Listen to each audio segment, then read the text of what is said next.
A chegada da nao Santa María con Colón e a súa tripulación apoio marcou un ano máis o arranque dos festexos do Día de Colón. A vila volveu render homenaxe ao navegante con 2 días de festa centrada na teoría da súa orixe galega e en concreto deste municipio. O evento vai máis alá buscando a implicación da veciñanza e dos visitantes. É unha festa moi participativa que a intención que ten pois, é reivindicar primeiro esa teoría do Colón galego, do Colón de San Salvador, do Colón de Porto Santo.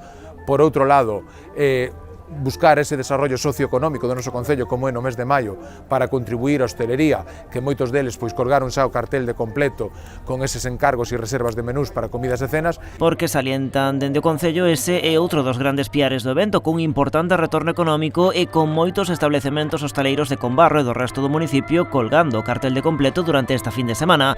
O alcalde salienta a implicación do sector. Agradecer tamén a implicación da hostelería que contribuiu tanto cos seus menús específicos para este día, coa decoración dos seus locais, coa decoración, en este caso, dos seus establecementos da rúa. Ángel Moldes destaca tamén o retorno social e cultural que ten este evento con multitude de propostas pensadas para toda a familia, grazas tamén á colaboración de diferentes colectivos. Durante a edición deste ano podemos gozar de bailes dunha xusta medieval, de exhibicións de cetrería, de espectáculos de lume, obradoiros, xogos ou teatro de rúa.